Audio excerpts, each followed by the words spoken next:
Hey, back with another episode of Chop It Up with Coco. Got a special guest, another special guest, man, another Leatherneck, one of the Leatherneck's finest, man. I got Mr. Lamont Nicholson. I call him Lou Nichols. How you doing, big fella? What's up, dog? Just ready to get this on. Been waiting for you. Yeah, man. We we had all the Leathernecks on, man, and Coach Ball as well. But like I said, man, we already talked a little bit about this bio that I'm doing of my football career, man, and we stopped at the Western Illinois site, and so it's just been good, man. I had to talk about you. You were very important to me. You was very important to Buck Phillips. You was the man on that wedge. Coming around for them punt returns. The thing about that is this: it wasn't just that, man. You was a monster linebacker, and I thought about this a little bit too, man. I don't understand. I know Western don't get the vote as far as being All-American, but man, I watched a lot of the highlights. Coach Ball sent me a highlight from all the years y'all was there, and man, you was 45, was all over the place all the time. And I know there's a lot of guys that went to the NFL, and you probably should have as well. Talk about Western for you, man, a little bit, being a Leatherneck. Well, Coach Ball recruited me from East St. Louis Senior High School, and I decided to go there after many other schools were recruiting me. And we had a pipeline from East St. Louis that went to Western Illinois: Brian Cox, Richard Huddleston, Keno Johnson, a few other more guys. But those three guys was very important for me to go to Western. Right. So when I went there, they gave me a true opportunity to get a chance to get on the field. And I came in as a freshman. And when I saw the depth chart for fall camp, I was like number 8 or 9. Damn. And I was like, man, this is some BS. So Right. I had a chip on my shoulder from day one. So by the first game, Coco, I was the second team strong safety. I was backing up the starter. Yeah. And I played as a true freshman. I was 17. And the only person that did that was Rodney Harrison, which was a year before me. And, that started my career at Western Illinois University. Man, see, that's awesome, man. See, I know Frank talked about it, and Coach Ball, man, he could not stop talking about the dynasty and the East St. Louis, the coaches, the people in y'all schools. He was talking about y'all so much for the fact that they really wanted y'all to get up out and make some of yourselves. Because it's rough for me, St. Louis, man. And I know, Frank was on here, and, you his dog, man. He loved you so much and talked about you so much. But no, man, y'all talk a little bit about y'all, what y'all did in high school, man. I know y'all was back-to-back state champs. Because, again, I'm celebrating you, man. I want people to know where you came from, what you did, and things like that. But go ahead and talk about, what you accomplished in high school, and then we're going to jump back into Western. Okay, well, in high school, I played for Eastside, like I said earlier. And in 3 years, we lost 2 games. My sophomore year, we were voted number 1 in USA Today. We went 14-0 and won the state title. That was with Dana Howard, Kenneth Dunn, right, Raleigh Nevels, and Benny Rapper were the captains. My junior year, we lost in the semifinals to Downers Grove. It was a close game, like 26-22, and we didn't go to state that year. But my senior year, we also lost 1 game, and that was to Muskogee, Oklahoma. We stopped playing teams in the area and started traveling across the country to play because we really couldn't find competition. Right. But that game, we did lose, and our star running back was suspended that game, Chris Moore. And Chris had 89 touchdowns in 3 years, so he was just a huge part of our offense. Big piece. That's a lot. And he really did. It's a lot of games he didn't play the second half. So, some things happened over the summer that the coach didn't like, so he suspended him. And I remember our coach saying those first 3 games probably would be the hardest games Eastside schedule ever had. We played a powerhouse Sumner, then we played the school in Muskogee, Oklahoma, then we played Jeff City. And Jeff City was like 14,000 people at that game. So we lost that 1 game, but came back in Jeff City and won. And that led us into the state playoffs, where we won another state title. So in 3 years, we lost two games and won 2 state championships and 1 national title. And my senior year, I led the team in tackles. I had a great state game, which is on YouTube. And I took a peek at that. I seen you, man. Yeah, a lot of good people. Yeah, like I said, man, you was off the charts, man.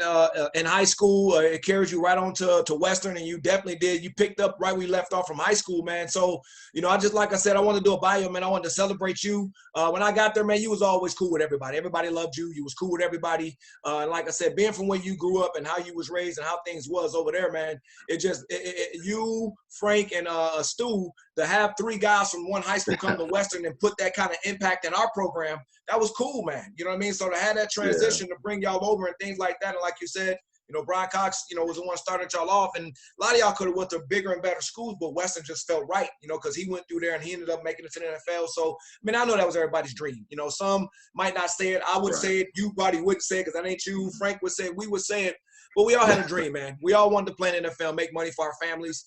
For me, it was never like the limelight of the NFL. It was cool, but it was more of like we wanted to take care and make people better from where we was from. It wasn't really about us. Exactly. And that was you. So to link back on this, man, this is really why I wanted you on here, man. Like I said, I watched you from day one. Obviously, I was on offense, you was on defense, and, we competed against each other all the time, man. You was somebody I definitely stayed away from, and I definitely knew what the hell you was at all times. So, like I said, man, you was built up the right way. You was solid as hell. I just remember seeing you knock so many people out on that punt return. Talk about that, man, a little bit. Me and Buck, we talk a lot. I grew up with Buck. Buck grew up with my brother, actually, and I know y'all was real cool as well. But me and Buck, we always talk about how successful we became. Yeah, he was a really good DB. I was a solid running back and a solid receiver, but all my success came from the punt return because of you. And it was other guys. It wasn't just you alone, but you were the leader. You was the one that there was no better wedge setter than you, like I said. And there's some highlights that I found that Coach Ball gave me, put them up, and you was so smart. Talk about that, and I'm going to go back in on what I seen you do so much with the punt return. Talk about that a little bit. You doing all the dirty work, man. That's a lot of dirty work for 2 individuals that get so much credibility off of you, man. Talk about that a little bit, Lou. Well, I really enjoyed the contact of the game. I love making noise and music with my pass when hitting somebody else. You know what I'm saying? So Coach Kleinman was the guy who put the play into – he started the play and created it, and he said he needs a special person to lead the wall because the wall is going to set the tone.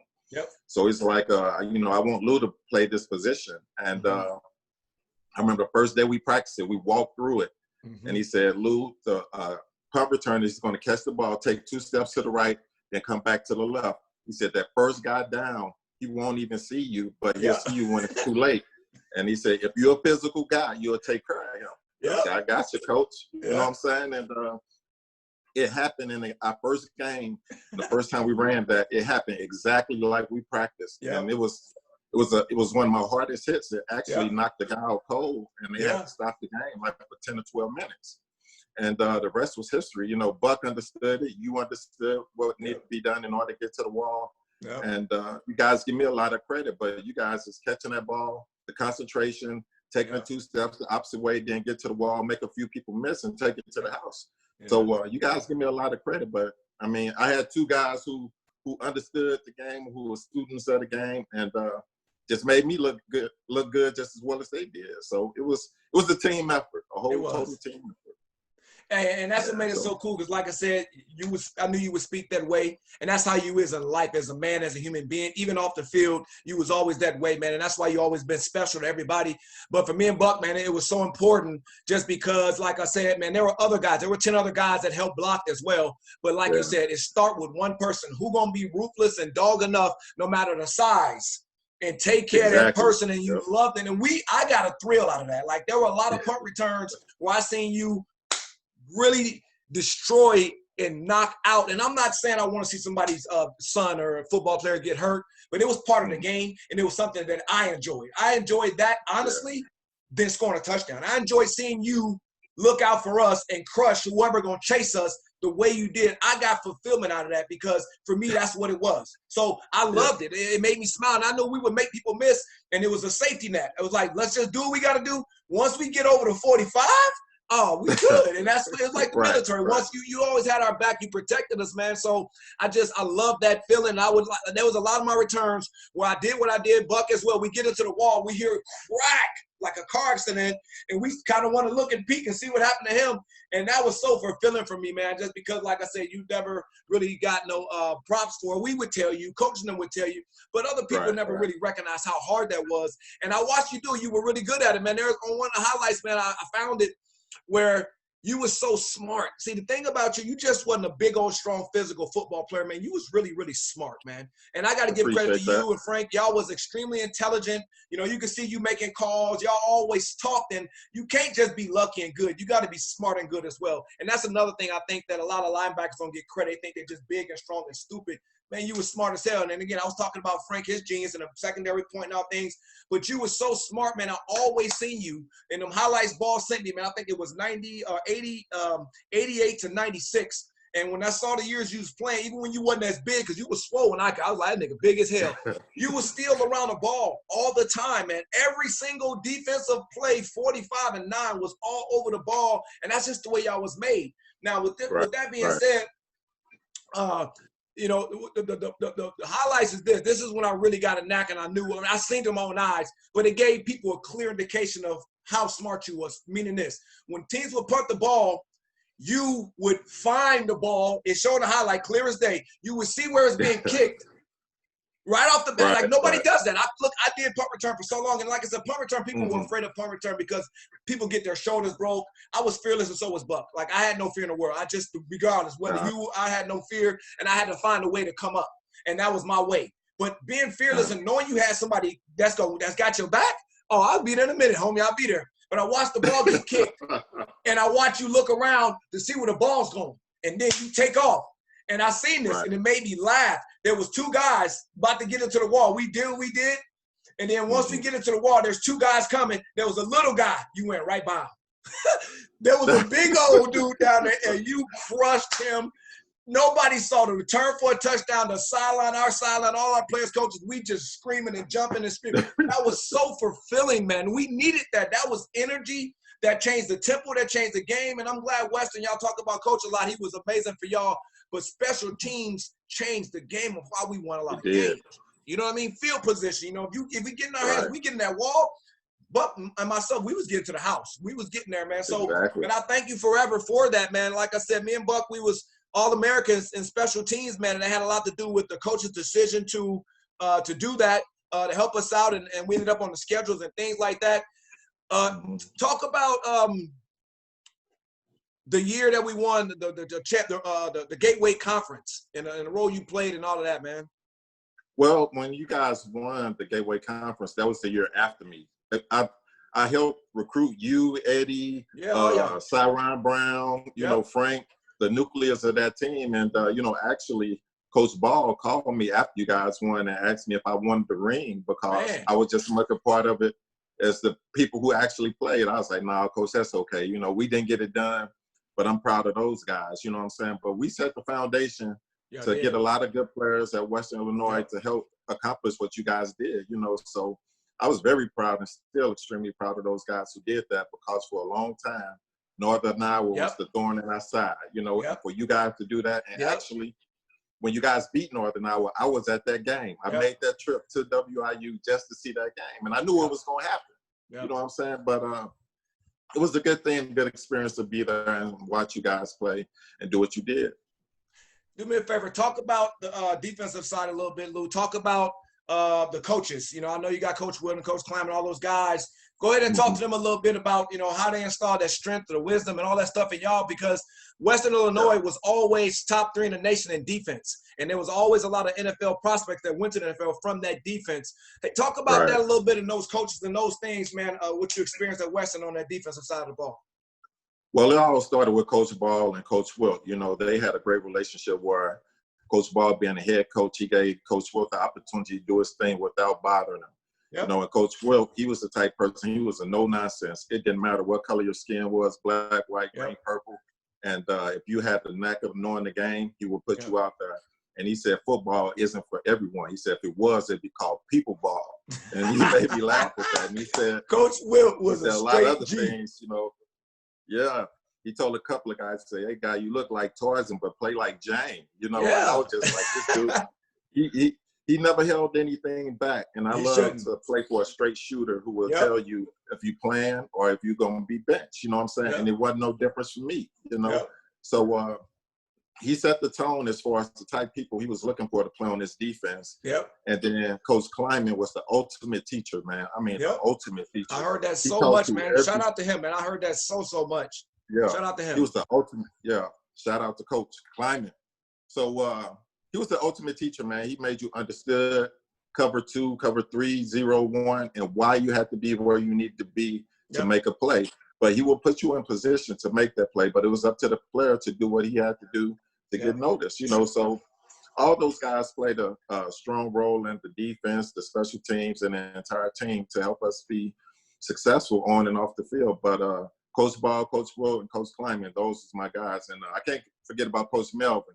Even though I didn't really work with him a lot, he was also a strong part of our defensive coaching staff. So all those guys did a great job, man. All of them. I spoke with Coach Ball when I interviewed him, man, and I told him, I said, hey, man, I really applaud you because he reminded me of like Coach Belichick, meaning that all the coaches that you hired at Western, they were all great. And you got out of their way. You gave them a job and you let them do their job. And I think that's why we had so much success at Western, because he had the right chemistry of coaches and he trusted them. I never saw Coach Ball and Coach Wilt's business or Coach Melvin's or Coach Kleiman. He let them folks do what they needed to do. And with that return, they respected him that way. So I love that about him. And I spoke about that with him there. And you just assured exactly what we were talking about. So that was amazing. I love Coach Wilt, man. Like I said, he was my second favorite coach and I played offense. And it was because like he didn't compliment nothing. Like, you know what I mean? Like I was on offense, everybody else screaming and jumping from a punt return or a big hit, he'd just look at you and just be like, so for me, it was fulfilling. Like he didn't, good job, son. He told you the way it was, but he was so G and he was so straight up, wasn't playing no games with nobody. I loved it. So he was my second favorite coach, even though he never coached me, because I seen what y'all trickled on to us. Y'all was so physical on defense and so good, it trickled on to us because we knew if we scored a few times, we was good because y'all was gonna hold it down because y'all was so thorough. You know what I mean? So man, that's good for you to talk about them, man. That made my day for you to do that, man. But I just want people to know, man, who you was, how bad you was as a linebacker. Yeah, the punt return thing you did for me and Buck was great. We ended up on the schedules and the whole 9.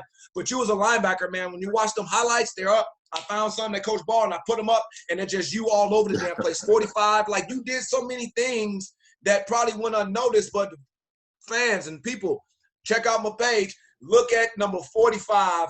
When you see him, he all over the place, man. You and Frank was all over the place, man. So I just wanted to share that with the world, man. Like I said, I know you don't like attention. I know you don't this, but I want your kids, I want your friends and family to know what bad son of a gun you was to all of us, but especially to me and Buck for what you did for us because you got us an opportunity to be noticed. Yeah, like I said, he was a great defensive back.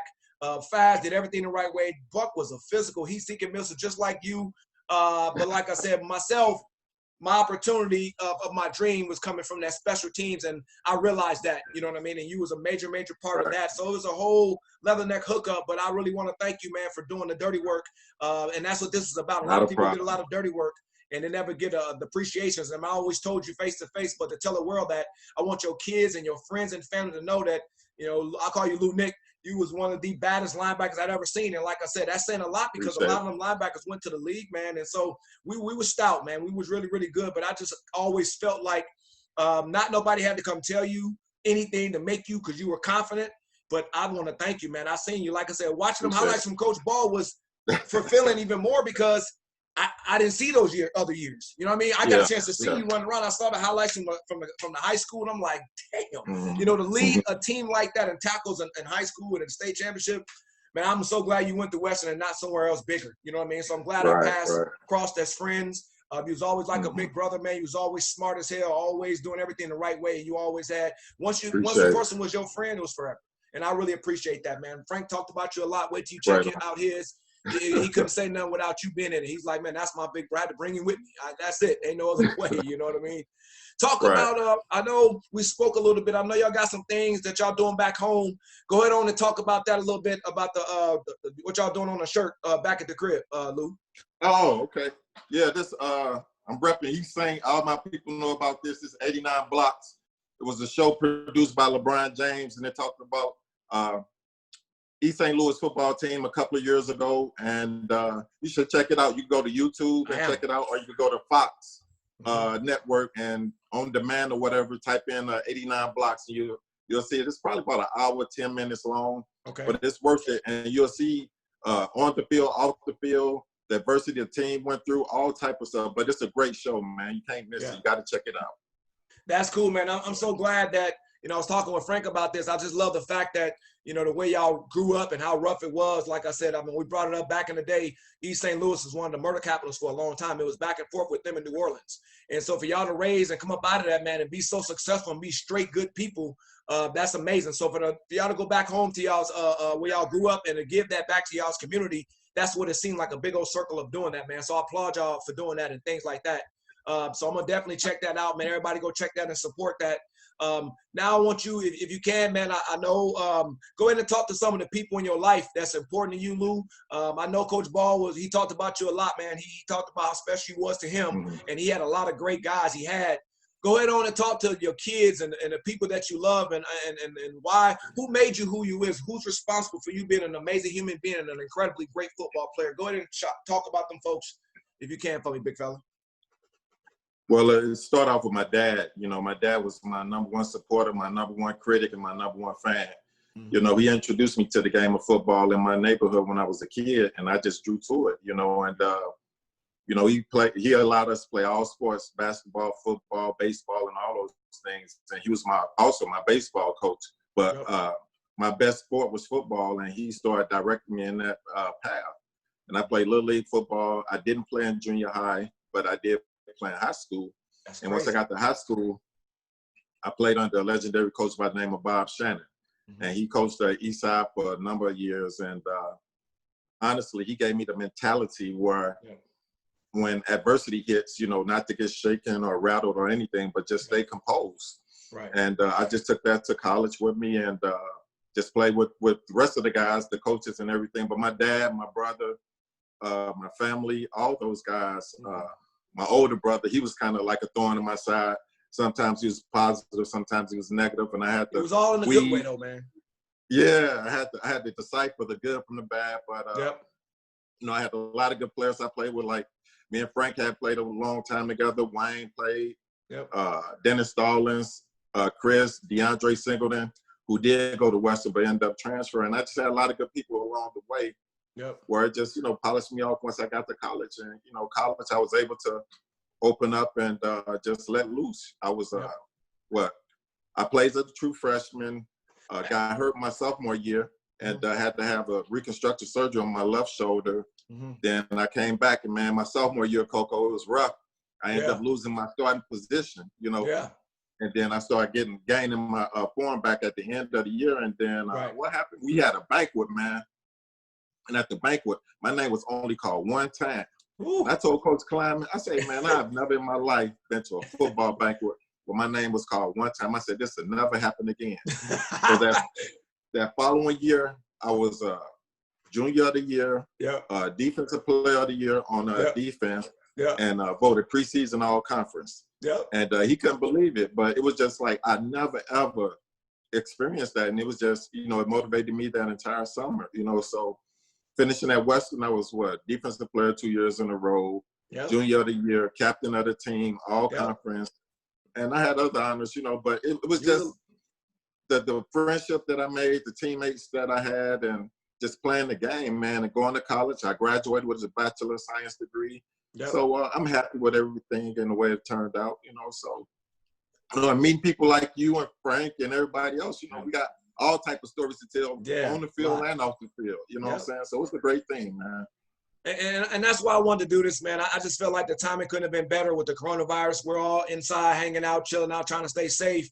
But like I said, man, doing this bio was the right time. And for me, more, I talked about the struggles in life as a little one growing up. And then once I hit college and things like that, I had to celebrate the people who mean something to me. 20-some years later, man, you got people you love, and I love you. You know what I'm saying? And so with that being said, you go back to see who was there and who meant a lot to you And like I talked to all the other guys, you know, at that time, we're not telling everybody how we feel about each other that way, you know. But now we grown. We got our own families, our kids. You want to let that person know, man, from your heart how you feel because we grown. We over that. We ain't in college no more. You know what I'm saying? So I just really appreciated you. We had so much in common. Like I said, me and Buck, you did a lot for me and him. And like I said, hear Frank talk about you, man. He loved you to absolute death.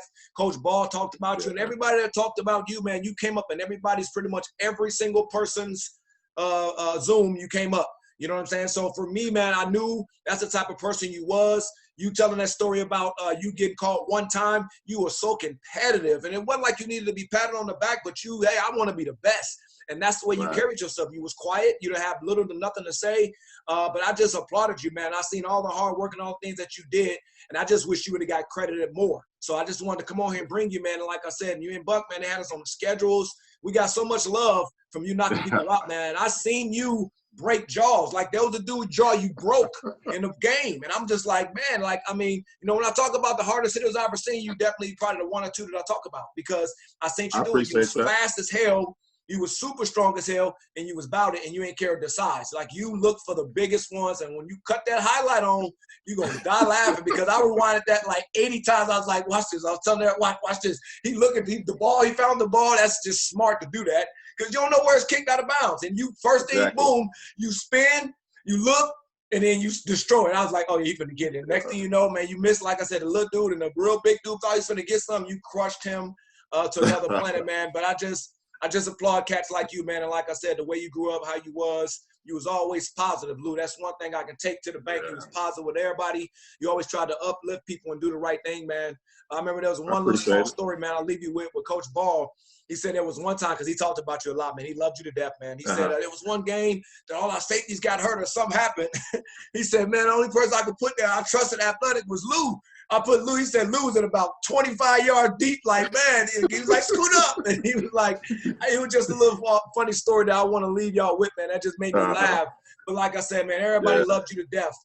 You was off the charts, Lou, man. And like I said, me and Buck, we always talk about you, man. And like, we just got so many stories to talk about. We can just go on for hours and hours and hours. But go ahead on and check it out, man. It's up.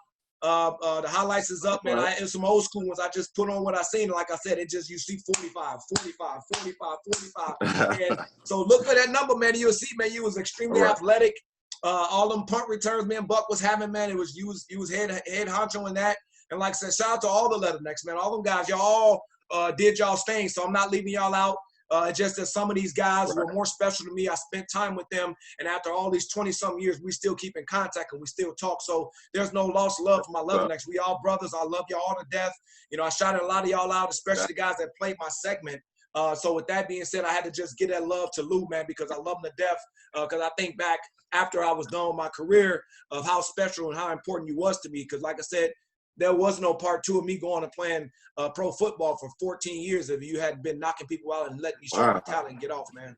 Wow. That's great, man. I mean, for you to continue playing and play at such a high level, Coco, and when I first saw you come to Western, I knew we had something special bottled up in you. I was like, okay, we might have that explosive offense that I've been looking for the last 2 or 3 years. Yep. And you guys did it. You know what I'm saying? So, hey, I applaud all you guys that came through and helped us be successful the way we were. Yeah. And it took a lot of hard work on both sides of the ball. And I must say, you was one of the strongest leaders we had. And you didn't say a lot, but you led by example in the play that you did on the field. So therefore, I knew you was going to show up every day without the talk, but with the action. You know what I'm saying? So the action is more important than the talk. And you did it. Correct. And your stats show it. So, you know, with that being said, man, I applaud you just as well, dog. Thank you so much. Real quick before we get out, I keep saying it, but one more real quick one. Man, talk about your crazy Coach Wilt, man, in that weight room. We all talk about that weight room, 200 degrees, the 2 sweaters on, the weight belt, man. Talk about Coach Wilt, man, that psyche he put in y'all head, man. Talk about that a little before we get out of here, Lou. You know what, Coco? I love that. I love that because it separates the men from the boys. Either you could hang or you couldn't. Absolutely. And still to this day. And it showed that. We knew. Yeah. Still to this day, when I work out, I try to be in an area that as hot as can be, have my songs playing, and do my thing. But when we're in that weight room with Coach Wilt, man, doing that just showed you the passion that he had for that game because we were in there 1 hour. He was in there with every group that came in. I said that. He was in there like 4 hours. with 2 sweaters and a big weight belt. Yeah. So we complained about 1 hour, and back then he was probably in his early mid-40s, man, doing that, you know. Him and Coach Melvin was swole up, boy. Yeah, so lock the door, no water, you can't see the mirrors. That was right.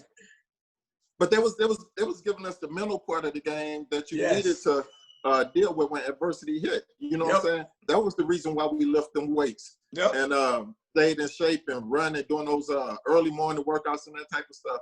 So when the fourth quarter come, you got the energy and the stamina to go against anybody who's out there, man. So I love that part of the game. Me too.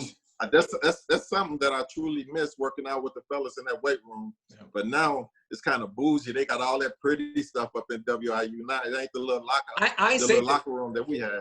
I talked about that, man.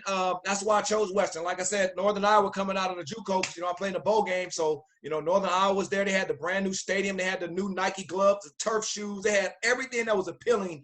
You know what I'm saying? But I was going to Western. You know, it was just something in my heart, my gut. You know, I had some Division I schools, big ones as well. But I just knew when Coach Ball and Coach Book came to my crib and I talked about that, I knew I was going. And then when I got there, I saw Buck and it was a wrap. Because Buck, you know, we come from the same place. So I knew that they're going to give that man an opportunity. They're going to give me an opportunity. And I just felt, I ain't feel no trickery. They would look at me in the face. I ain't feel no lies. It felt real. And then when I saw the stadium, I was like, yeah, this the hood. This kind of like what I need to be at. You know what I mean? And all the guys like you and Eddie Joe and Frank and everybody was so cool, man, and welcomed us in for a real brotherhood because we had one cause. We wanted to win the Gateway and try to win a national championship. So like I said, man, I'm so glad I went to Western, man. I couldn't have went no other place. Wouldn't do it nothing different than I did it. And along the way, the best thing that I got some brothers for life, man. And that's exactly. I wanted to reach out to y'all. I wanted to have y'all on here. I wanted to celebrate y'all. I want y'all's families, kids, and family members just to know how special you was coming from another person, especially like a guy like you, because you're never gonna talk about your athletes. You just kind of stay quiet, like myself. But now I'm telling the world how much I love you and how much you meant to me, man. So with that being said, I really appreciate you being on this bio with me. I was talking to Frank and all you guys. Y'all should think about doing y'all's own, man, just because you got so much you went through. People would love to hear about why you the way you are, how you grew up, and East Saint and the things like that. So think about that, man. There's nothing wrong with a piggyback. You know, it's showing the world who you is, talking about 89 blocks, talking about just all the trials and tribulations. You being a quiet individual, that'd be amazing for people to see. So thank you so much, Lou, for doing this with me, man. I look forward to seeing y'all talking. We talking about all trying to get together somehow, some way. But I can't believe you look the youngest too, by the way. Everybody we talk, you look the youngest, man. You still got the baby face. You look the youngest, man. You know what I'm saying? Everybody wedding, but you look the youngest. Be 46 you look the youngest, October, man. You look the youngest. I'm looking at the face of, hey, Leatherneck, don't be mad at me, man. Ain't nobody judging nothing, but Lou look the youngest. He won the looking the youngest award, man. You crazy, Coco. It's all good, bro. Thank you so much for doing that, man. Leathernecks for life, man. I really appreciate you jumping here doing this with me. And we'll talk soon, Lou. All right. Love you, dog. Take care of yourself. You too, man. All right. Later.